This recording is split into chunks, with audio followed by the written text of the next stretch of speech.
Amazonas del Ecuador.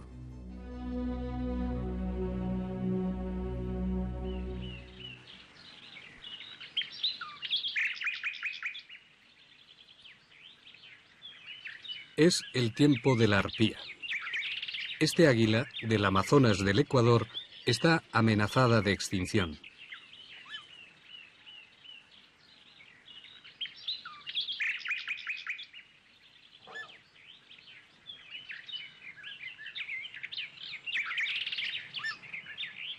El chillido de estas arpías amazónicas alertaba a los poblados de los indios guaraní de la presencia de enemigos.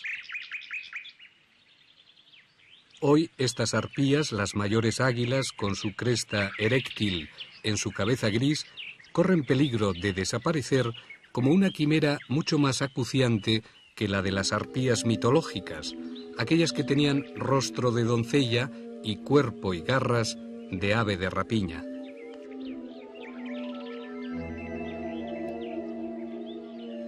En los mitos amerindios, las arpías representan al pájaro de la muerte que transporta las almas de los muertos al más allá.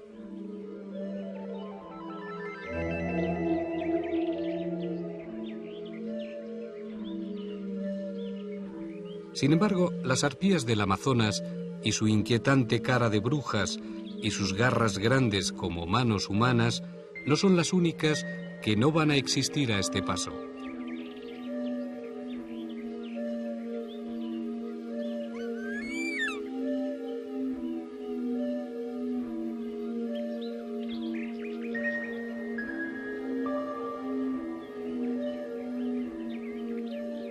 Como no existieron las Amazonas, sí existe un nuevo Eldorado que amenaza en el Amazonas del Ecuador algo más importante que 600 especies de aves censadas, 120 especies de mamíferos y 500 especies de peces, y otras 200 entre anfibios y reptiles. También sufren su último acoso los hombres de la selva, los indios guaraní, los tal vez 500 o 600 últimos indios guaraní que en su lengua se siguen llamando así, los hombres. Porque hubo un día que el Amazonas semejó un jardín terrenal y los indios que lo habitaban aún desconocían la existencia del otro, de los otros hombres.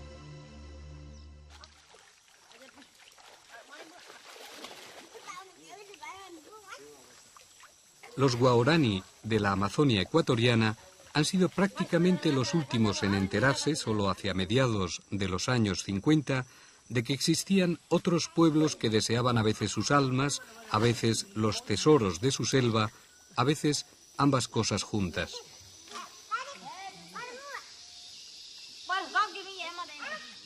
Es muy posible que los actuales guaraní desciendan de aquellas iniciales tribus amerindias como los tupís, una inmigración que vino del este. Se les ha querido relacionar, por ejemplo, con los oas, los yameos y sobre todo con los omaguas, que fueron mucho más reales que las amazonas para Francisco de Orellana.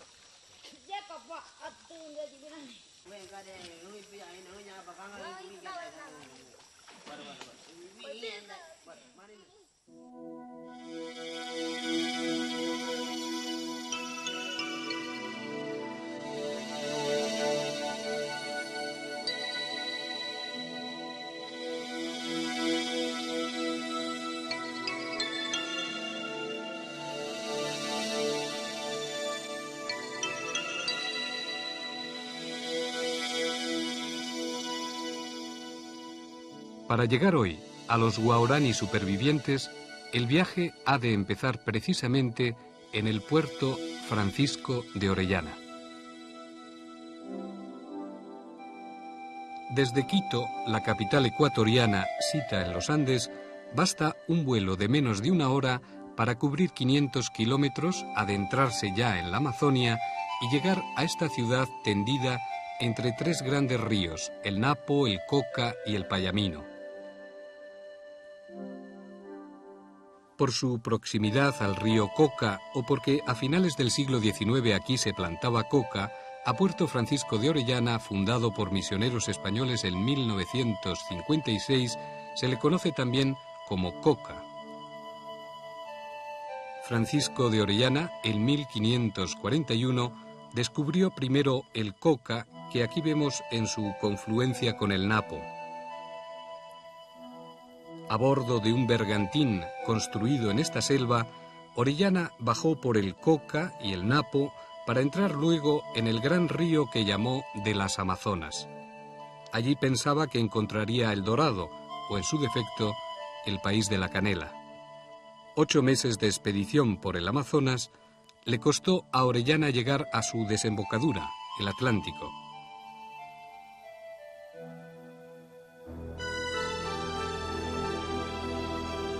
Hoy Coca es una ciudad en la margen derecha del Napo, que se llama oficialmente Puerto Francisco de Orellana y que representa como la última frontera del Ecuador. De 1958 a 1969 tenía apenas 300 habitantes.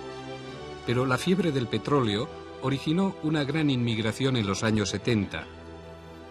Hoy Coca es la puerta del Amazonas del Ecuador y la capital petrolera con sus 8.000 habitantes.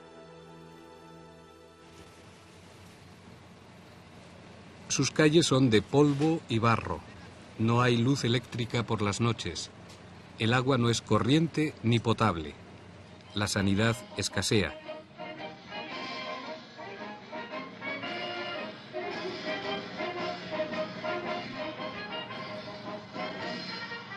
Radio Francisco de Orellana emite cuando le dan energía del generador de la Brigada del Ejército, que es numeroso porque esta provincia de Napo se considera fronteriza en virtud del litigio de límites con Perú no resuelto.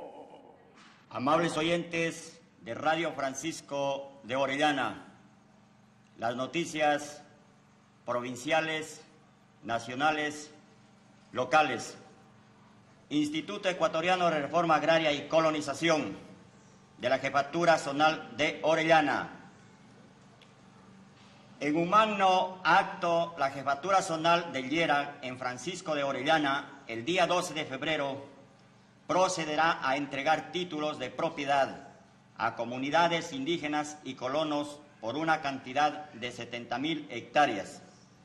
Asimismo, se entregarán las escrituras definitivas de 32 escuelas de los diferentes sectores de esta jurisdicción.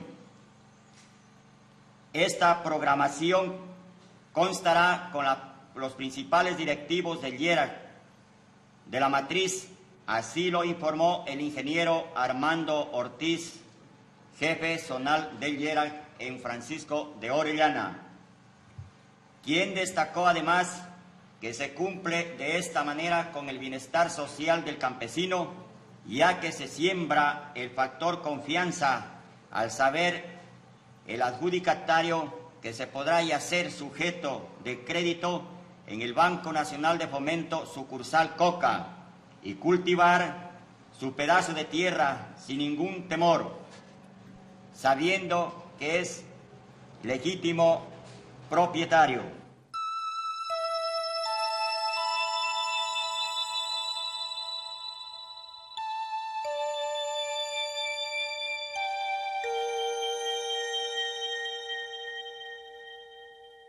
Por Coca, el petróleo pasa de largo. En las afueras de Coca, la selva virgen está siendo perforada por los petroleros y desmontada por los colonos. Al oriente de Ecuador y de modo especial a la zona de Coca, han venido emigrantes de todo el país, sobre todo de la zona andina, y con la esperanza de encontrar tierra prácticamente gratis. Como el señor Lucho, uno de los colonos pioneros del Napo. Yo soy de Quito. Yo vine acá en verdad porque empecé mi hogar, tuve 5 hijos, de lo cual pues yo vine acá porque la verdad es que yo vivía en una crisis, éramos bien pobres, vivíamos en una casa arrendada, más servíamos quizá por un cuartucho que nos daba. La vida era miserable para nosotros. Entonces yo en ese tiempo elegí estas tierras y por eso yo me he elegido y nos hemos posesionado aquí. Aquí empecé a tener primero un cafetal, después hice un frutal, 4 hectáreas de naranja, mandarino, limones. Hice una casa de 2 pisos. Luego me fui vuelta al Coca, me puse un negocio. El negocio ese pusimos nosotros con mi mujer una panadería.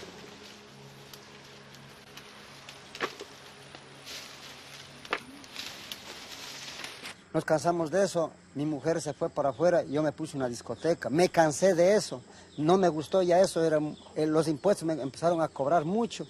Vendí todo eso y me dediqué a la agricultura aquí. Mi mujer se fue a Quito, desgraciadamente tuvo una operación y los médicos dijeron que es prohibido ya que estés en este clima.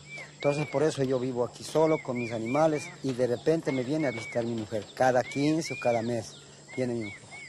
Yo, por ejemplo, ya que he venido muchos años aquí a trabajar por mi necesidad, porque no teníamos dónde vivir. Hemos venido para acá a trabajar, hemos trabajado aquí, llegamos a que Dios fue poderoso que nos ayudó a llegar a tener estas tierritas, llegamos a tener allá en el Coca, todo eso, para nuestras necesidades, para nuestros hijos, el porvenir de ellos.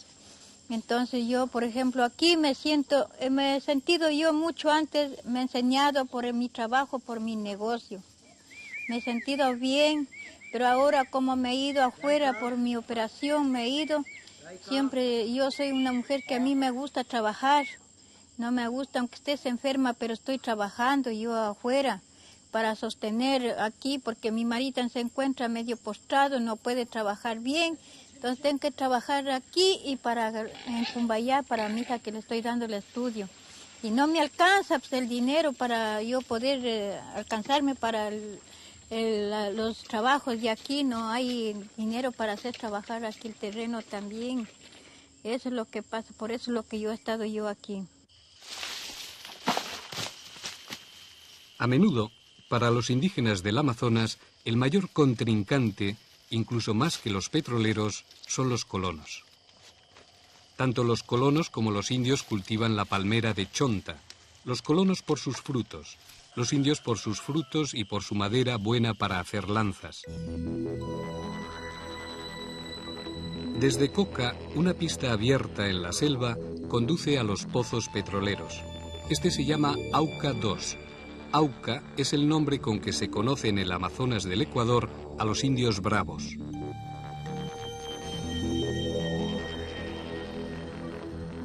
La carretera muere en el último campo petrolero en entrar en explotación, este de Tigüino, el más austral de la región amazónica. Más allá, al sur, por ese río Tigüino, ya solo viven unos pocos indios guaorani en una selva aún intacta.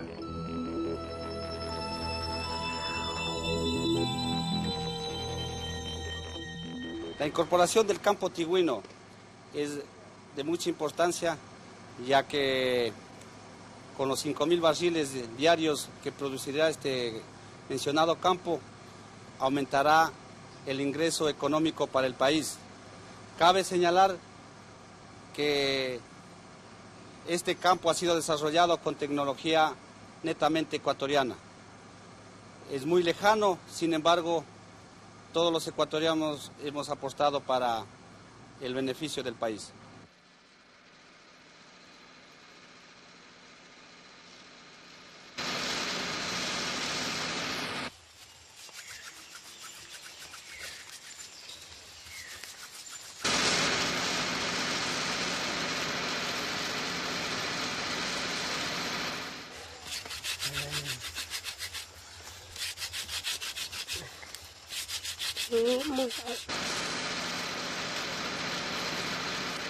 Tigüino tiene unas reservas superiores a 25 millones de barriles. Aquí hay 2 tanques de lavado y surgencia con capacidad para 18 y 24.000 barriles. El crudo de Tigüino se bombea hasta aquí, el campo Cononaco del consorcio Petroecuador, la empresa nacional de hidrocarburos, y la Texaco, compañía de los Estados Unidos.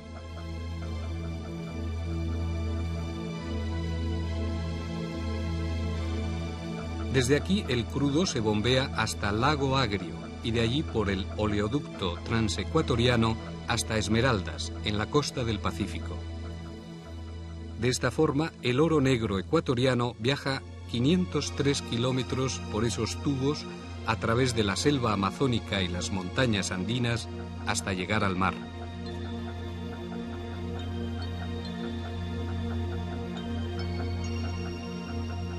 El petróleo emigra del Amazonas y deja tras sí, con las nuevas carreteras, contaminación, deforestación de los colonos y daños socioculturales repetidamente denunciados por las asociaciones ecologistas, las asociaciones indigenistas y hasta por los propios misioneros católicos, los capuchinos españoles.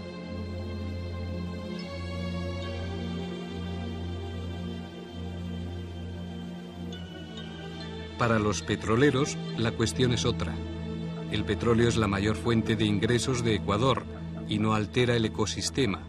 Los desperfectos de la selva son insignificantes. Por ejemplo, la compañía Conoco solo va a deforestar 300 hectáreas del Parque Nacional Yasuní, que tiene 1.200.000 hectáreas.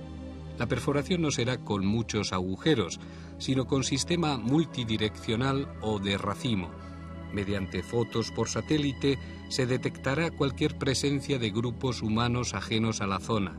Es posible fotografiar desde el espacio una destrucción ecológica a partir de 20 metros. No habrá entonces invasión de colonos ni daños, solo beneficios para los indígenas. La organización CEDENMA, que agrupa a todos los ecologistas de Ecuador, considera inconstitucional explotar petróleo en un parque nacional o en una reserva de la biosfera, como se pretende en el Yasuní. Los petroleros piensan que no se puede privar de esta riqueza a un pueblo en desarrollo, y piensan, por supuesto, que el petróleo mueve este mundo, barcos y aviones, hace crecer las plantas con fungicidas y plaguicidas derivados del petróleo, y pinturas, plásticos, poliéster, aceites, asfalto, cremas de belleza y cremas de zapatos, ácidos, alcoholes, 600.000 subproductos salen del petróleo, la sangre de la industria moderna.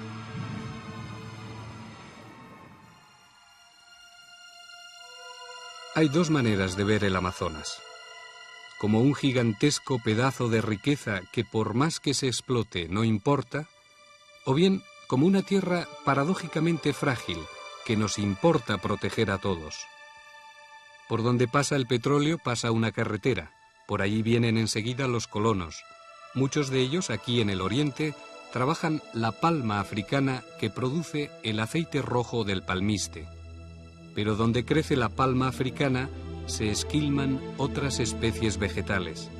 Entre el aceite negro y el aceite rojo, en la Amazonia ecuatoriana, unos pocos y últimos indios asisten a una forzada transfusión de cultura, a menudo traducida en acabamiento. Aunque algunos guaraní no siempre han reaccionado pasivamente ante el final de su mundo antiguo, y a veces algunos pocos valedores sacrificados defienden el punto de vista de los indios desnudos, los armados aún con cerbatanas y lanzas. Cuando, para alertarles y prepararles sobre lo que les caía encima, el obispo Alejandro Lavaca se atrevió a ir a este poblado guaraní del Tigüino, ya sabía lo que le esperaba. El obispo Lavaca, español de Beizama, Guipúzcoa, 20 años de misionero en Ecuador, ya conocía la lengua guaraní y había ayudado a las comunidades del Yasuní.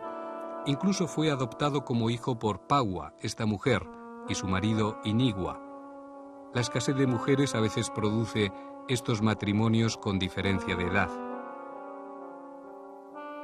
En el bloque petrolero 17, explorado por Braspetrol, quedaba un pequeño grupo guaraní irreductible al llamado progreso, los Pucachaquis, pies rojos o Tagaeri, indios que siempre reaccionaron con sus lanzas al acoso de las cuadrículas petroleras en su selva.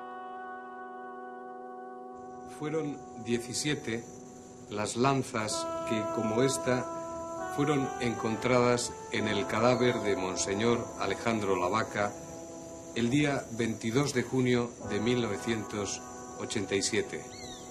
Lanzas de 2 brazas de largas, casi 4 metros.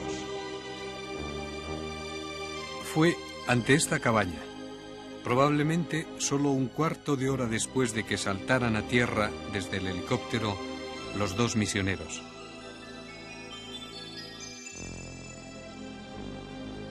Eran un obispo, Alejandro Lavaca, y una monja, Inés Arango. Él, español, capuchino, de 67 años. Ella, colombiana, hermana terciaria capuchina, de 50 años.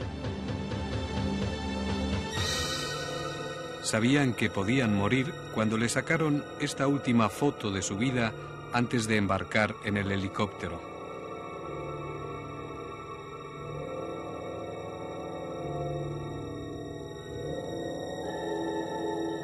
La hermana Inés Arango, esta es su celda en Coca, presintió su muerte.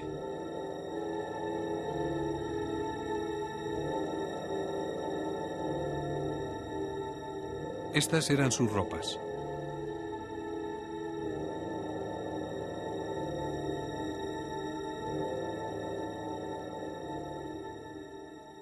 Este fue su testamento. En caso de muerte, el dinero que queda es así, colombiano, de mis hermanas Ángela y Ana Isabel, y 2.000 pesos de Roque, 4.000 de una hamaca a los Aucas Zeta, 2.000 debo a Galeano por motorista, 5.000 me había dado Imelda y no los gasté. El resto de los 25.000 que me dieron en Rocafuerte para lentes, dientes, etc., que lo empleen para aucas y pobres. Si muero, me voy feliz, y ojalá nadie sepa nada de mí. No busco nombre ni fama, Dios lo sabe. Siempre con todos, Inés.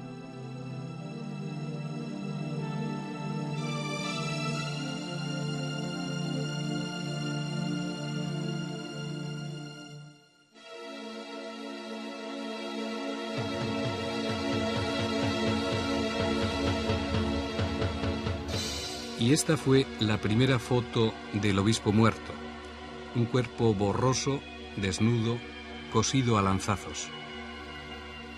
El informe anatómico forense apreció 93 heridas en el cuerpo del obispo. Algunas lanzas de chonta se habían enterrado 20 centímetros en el suelo tras traspasarle. En el cuerpo yacente aún tenía clavadas 17 lanzas. Y 3 había en el cuerpo de la monja, aunque el total de sus heridas ascendió a 25. Probablemente en esta matanza ritual participaron todos los tagaeri, incluidos niños y mujeres. El grupo tagaeri se esfumó desde entonces en la selva. El hombre que rescató los cuerpos de los religiosos es José Miguel Goldaraz, otro misionero capuchino, continuador de la obra de acercamiento a los guaorani, incluidos los tagaeri. Es quien mejor puede responder a la pregunta: ¿por qué mataron a Monseñor Lavaca? ¿Por qué le mataron? En un amplio sentido se puede decir que para nosotros, para la Iglesia de Sudamérica, el defender la vida de ciertos grupos minoritarios es más peligroso que evangelizar. Si hay más peligro de perder la vida. Sobre todo estos grupos que se oponen a lo que se podría decir el imperio, la economía o la fuerza, el poder. Y los guaraníes han tenido la fatalidad de oponerse al imperio económico actual. En ese sentido amplio se puede decir que se puede ubicar la muerte de Monseñor Alejandro y la Madre Inés. Y más inmediatamente se puede decir 2 puntos, pondría yo. La compañía había decidido que la metodología del Padre Alejandro era muy lenta, de acercamiento, y ellos necesitaban rapidez para entrar ya a la exploración petrolera. Entonces dejaron de lado la actividad de Monseñor Alejandro Lavaca y eligieron o alquilaron los trabajos de un señor antropólogo, Enrique Vela, que él se comprometió a la pacificación de los indios, pero de un modo efectivo, o sea, él entraba con gente armada. Entonces se suponía lo que iba a suceder el encuentro con los tagaeris, había sido una masacre.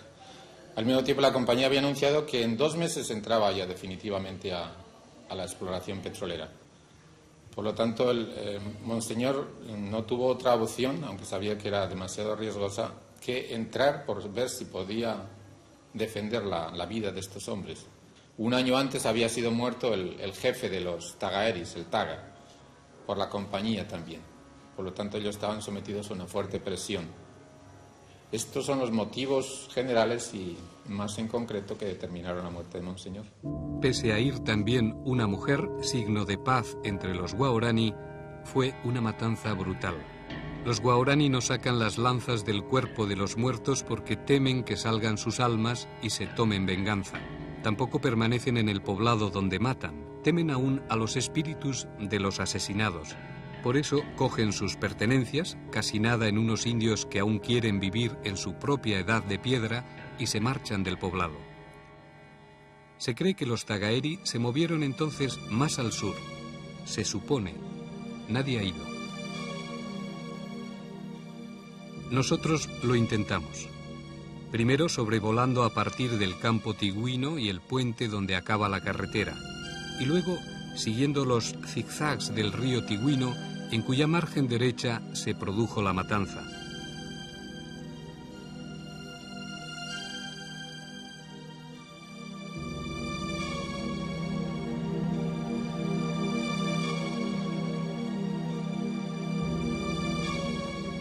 Pero el mal tiempo en esta parte de la selva nos obliga a regresar. Habrá que volver por canoa.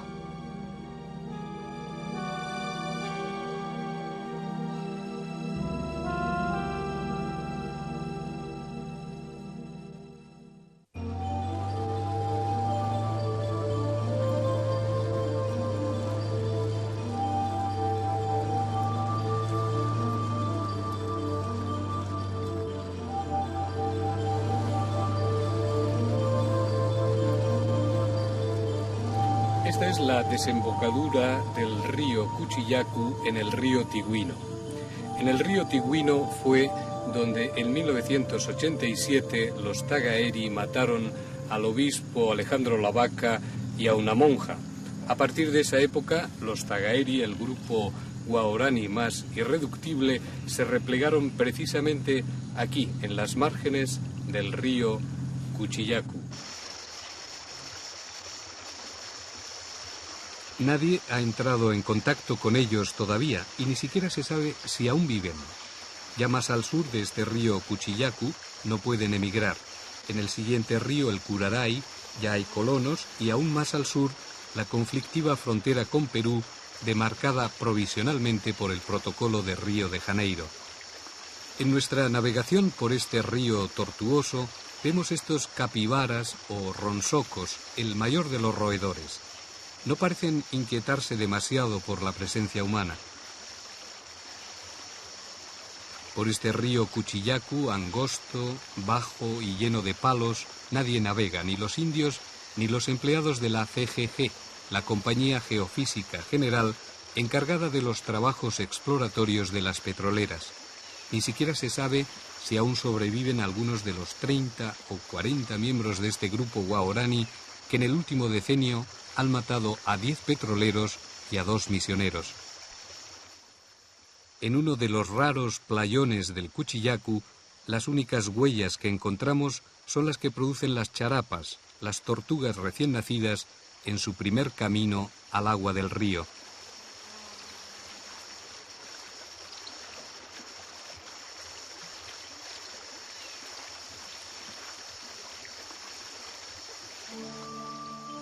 Tras 5 horas de navegación, bajamos el Cuchillacu, aunque sin desistir de encontrar a otros guaraní.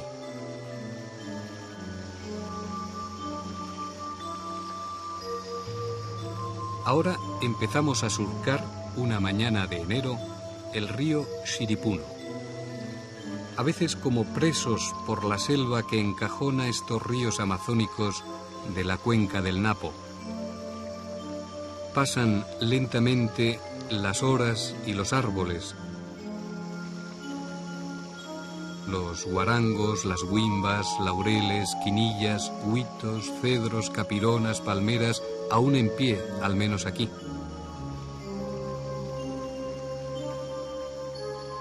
En un palo de la orilla, una serpiente morete toma el sol. Es roja como la semilla de un árbol, el morete del que toma su nombre, pero el morete se come y la morete mata. Hay muchas charapas, las tortugas de río, muy apreciadas por indios y mestizos por sus huevos y sus mantecas amarillas.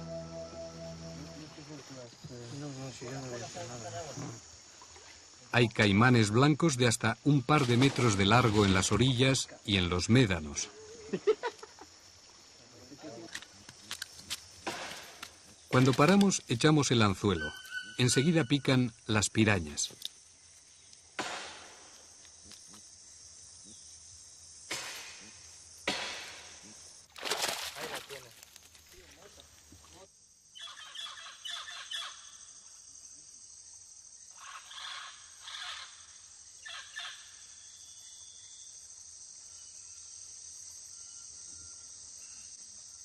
O los motas, una especie de bigotudos bagres.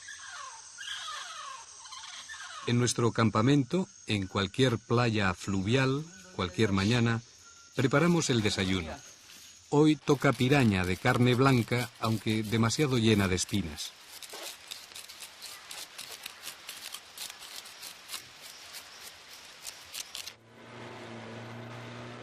Y de nuevo a nuestra canoa de 15 metros de eslora.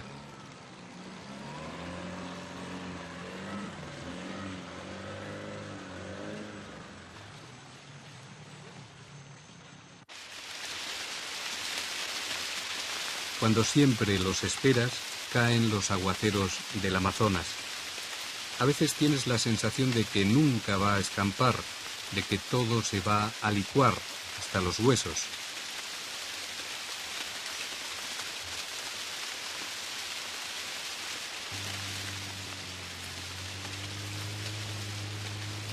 Pero siempre escampa en esta vida, incluida la selva.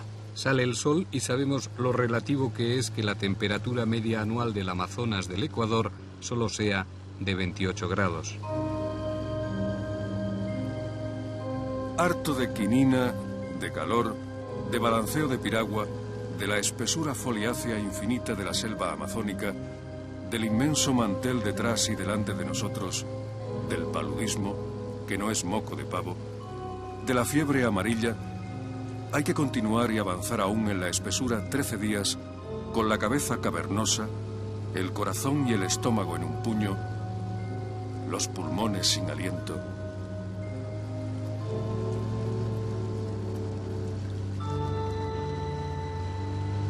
Y al tercer día de navegación, a eso de las 10:30 de la mañana, ya estamos dejando este río, el Siripuno, para confluir en el río Cononaco, donde se encuentran los primeros poblados de los indios Guaorani.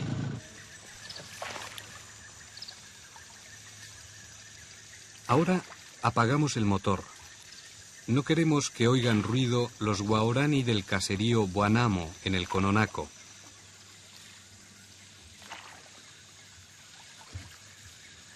Es un mes de enero de la última década del siglo XX.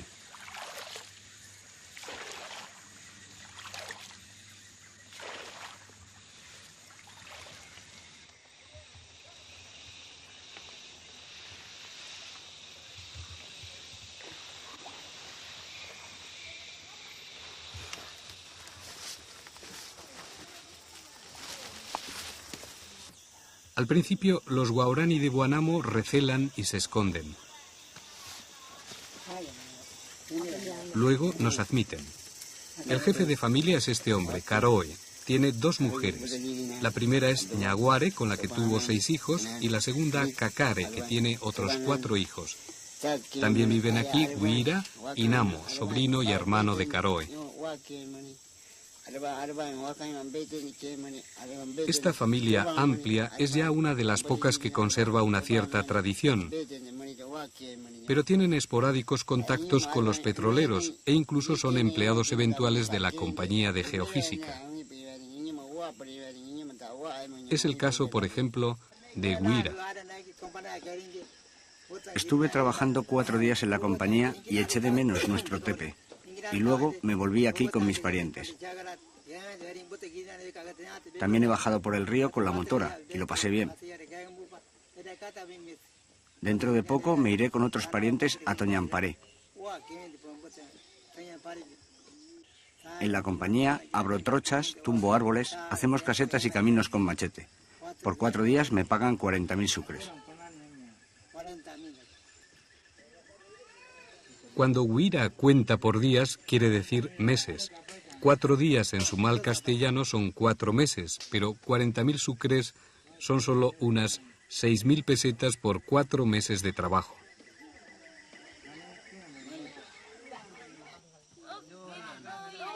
Huira es sobrino de Caroe y a la vez es tío de las 2 mujeres de su tío, las hermanas Ñaguare y Cacare.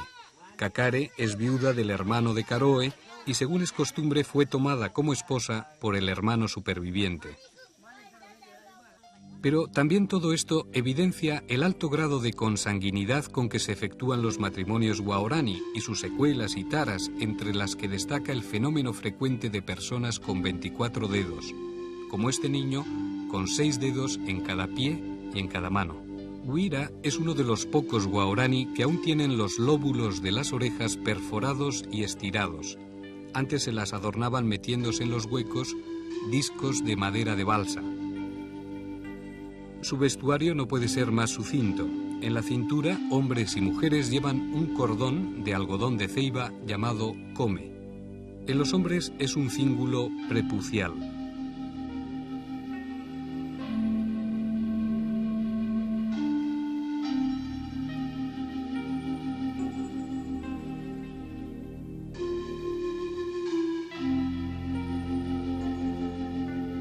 En las mujeres la cuestión es más compleja, tal vez un adorno más que un signo de pudor. La noción de pudor, de todos modos, es de introducción moderna de otros pueblos extraños a la selva.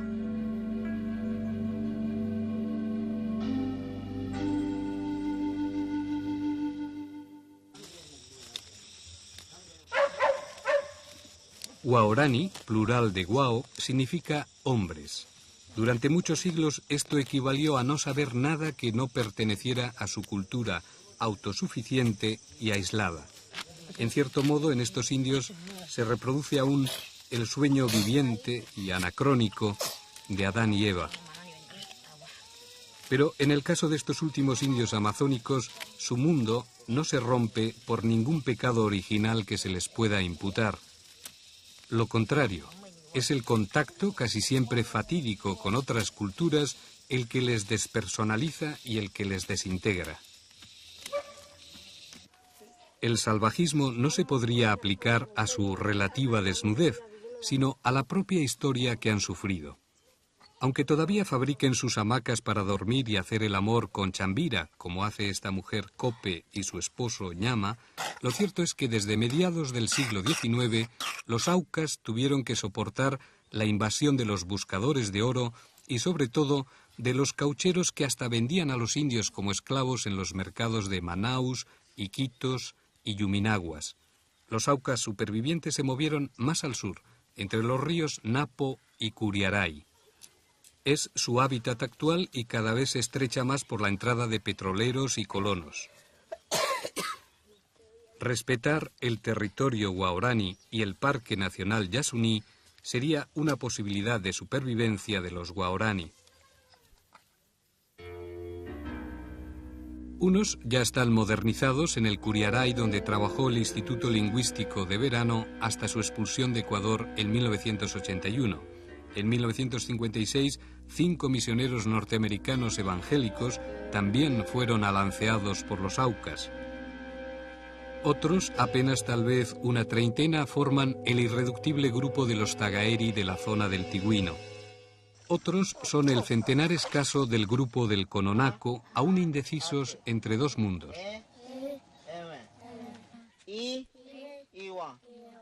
Aquí su peligro no estriba desde luego en que aprendan su propio idioma, ni en saber leer la palabra ure, que significa puerco. El peligro es que algunos últimos guaorani se conviertan en una atracción turística, más que usar ya, por ejemplo, escopetas.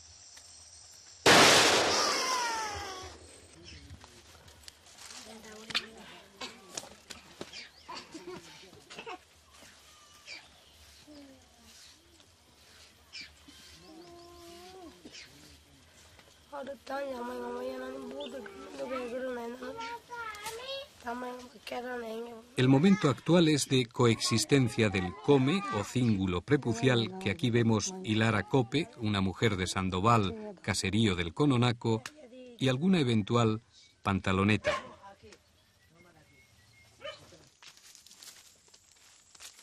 Y como tienen muy pocos cartuchos que gastar, aún no han prescindido de sus cerbatanas o humeca en lengua guaorani.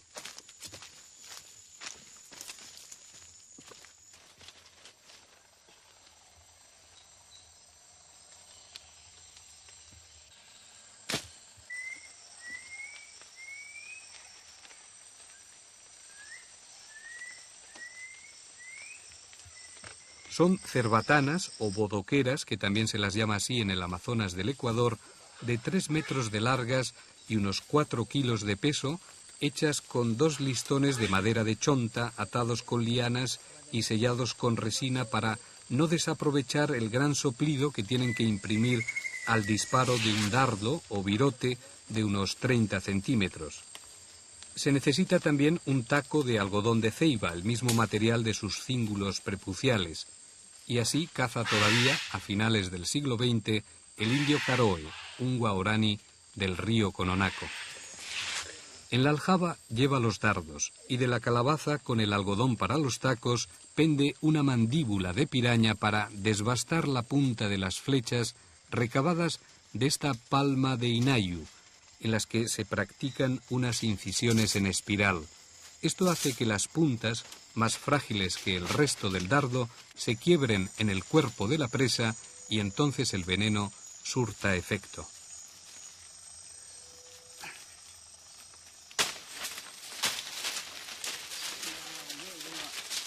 Trepan a estos árboles para cortar las lianas del curare, aquí de la variedad Strychnus toxífero.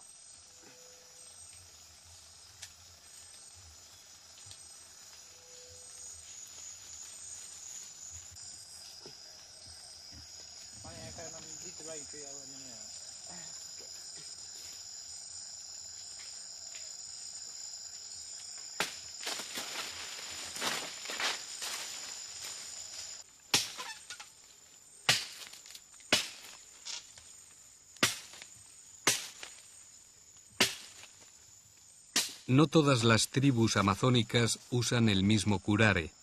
Puede proceder de raíz de macurare, de hojas de Povitoria aliácea, de tallos de uyucu, o, como en este caso, de raspaduras de la corteza de esta liana de Strychnus toxífero. Meten las raspaduras en un embudo de hoja de plátano y añaden agua para colar el jugo marrón oscuro del veneno. Antes lo recogían en recipientes de calabaza. Hoy los guaorani, como el propio Huira, pueden usar hasta jarras de cerveza, aunque no sepan lo que es la cerveza.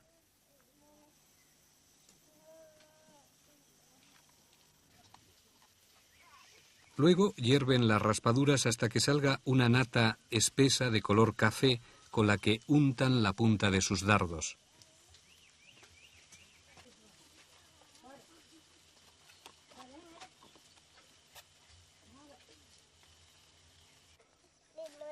Mientras, en Buanamo, Ñaguare y Cacare fabrican tepe, chicha de yuca.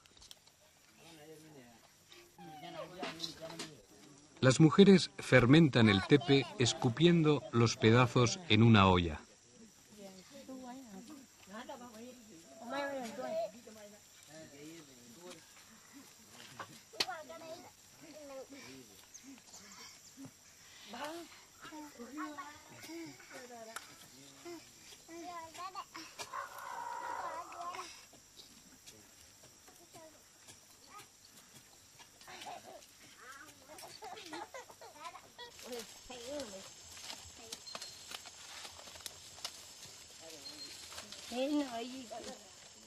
Sus huertos de yuca no distan mucho de sus casas.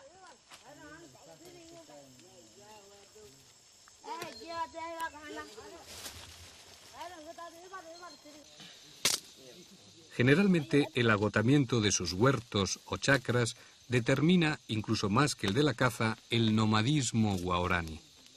El procedimiento es talar y quemar sucesivos trozos de selva.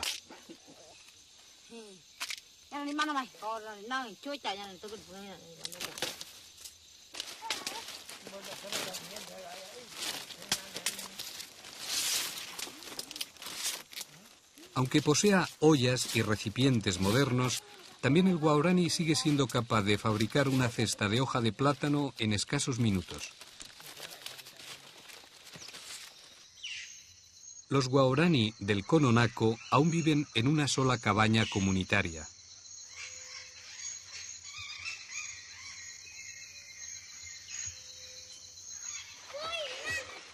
Buanamo recibe su nombre de este caño, afluente del Cono Naco, donde los guaorani pescan y se bañan. A 1 kilómetro del Buanamo, en una altura que domina el río Cono Naco, han fabricado esta cabaña cuyo techo de palma cae hasta el suelo.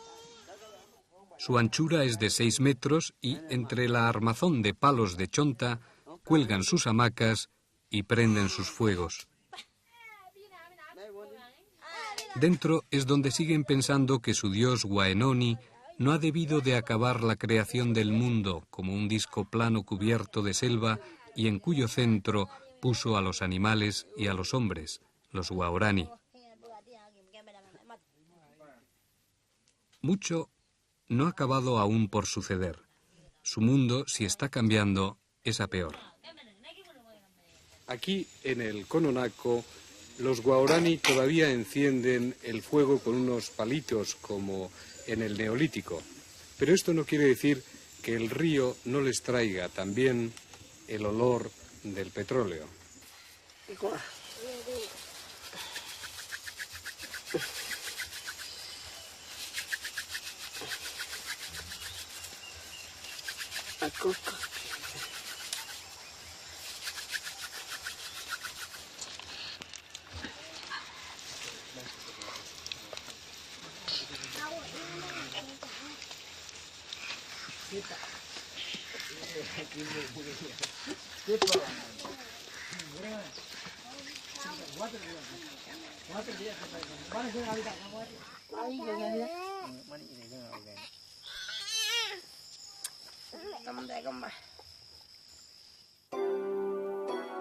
Pero hay y ha habido quienes han defendido a los guaorani, incluso a quienes les iban a matar, como Monseñor Lavaca.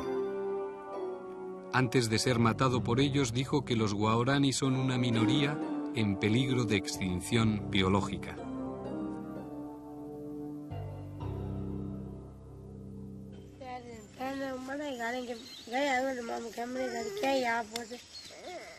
Antes íbamos a cosechar yuca y a pescar, así era.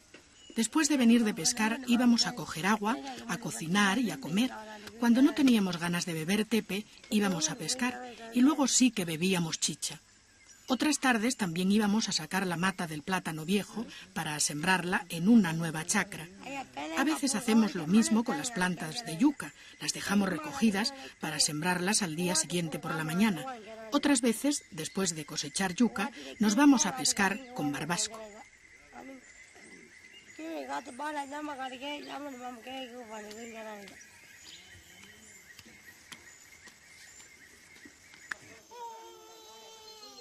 Antes, los babitiri eran hombres que vivían bajo la tierra.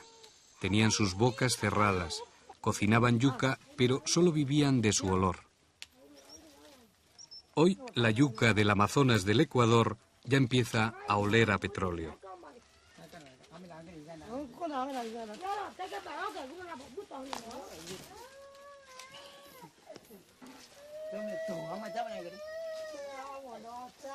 Los guaorani beben sus últimos cuencos de tepe o chicha de yuca.